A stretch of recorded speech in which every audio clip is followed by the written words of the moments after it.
திருச்சி சிவான்னு ஒருத்தர் இருக்கார். அவர் மாநிலங்களவையினுடைய திமுக அந்த குழு தலைவர். அவர் இன்னைக்கு ஒரு கருத்தை சொல்லியிருக்கிறார். 2 நாளைக்கு முந்தி திரு காமராஜர் பத்தி ஒரு அவதூறா ஒரு செய்தி வெளியிட்டிருக்கார். திரு காமராஜர் அவர்கள் வேறு கட்சியா இருந்தாலும் ஒட்டுமொத்த தமிழ் மக்களையும் அவர் ஒரு நேசிக்கின்ற தலைவர், தேசிய தலைவராக இருந்தவர். அப்படிப்பட்ட தலைவரை இவர் வேண்டுமென்றே திட்டமிட்டு ஒரு அவதூறான செய்தி வெளியிட்டது கண்டிக்கத்தக்கது. அதுவும் சாதாரண ஆள் இல்ல. அவர் மாநிலங்களவையிலே வேகமாக துரிதமாக நாட்டு நடப்பை திமுக சார்பா பேசக்கூடிய நபர், திமுக துணை பொதுச் செயலாளர். அப்படி இருக்கின்ற ஒருவர் திரு காமராஜ் அவர்களை தவறாக பேசலாமா? மன்னிக்க முடியுமா?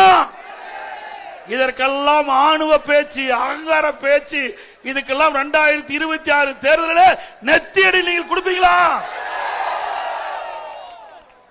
இன்னைக்கு திரு துரைமுருகன் அண்ணன் அவர் எதிர்கட்சியா இருந்தாலும் அவர் பெரியவர், வயதிலே மூத்தவர். இன்றைக்கு தமிழகத்திலே அதிக நாள் சட்டமன்ற உறுப்பினராக இருந்தவர் அவர்தான்.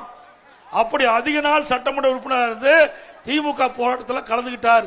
எமர்ஜென்சி போர்டு அவசர கால நிலையும் போது மிசா சட்டத்தில் கைதி வெட்டி உள்ள போனார். அப்ப ஸ்டாலின் திரு கருணாநிதியுடைய நூற்றாண்டு விழா நடத்தினார். அப்ப ஒரு கண்காட்சி நடத்தினாங்க. அந்த கண்காட்சியில திரு ஸ்டாலின் மிசா சட்டத்தில் ஜெயில் இருக்கிற மாதிரி அப்படியே ஒரு அரங்க ஆரம்பிச்சு அதுல அமர வச்சிருந்தாங்க. அதுல காட்சிப்படுத்தி இருந்தாங்க. ஏப்பா உனக்கு முதலமைச்சர் அதனால எல்லாம் செஞ்சுட்ட. திரு துரைமுருகன் அவ்வளவு கஷ்டப்பட்டாரு. அவரை பத்தி ஏதாவது நினைச்சு பார்த்தீங்கன்னா சரி விட்டுருங்க.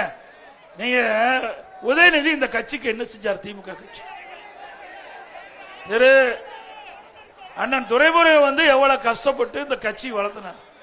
அவருக்கு துணை முதலமைச்சர் கொடுக்கல.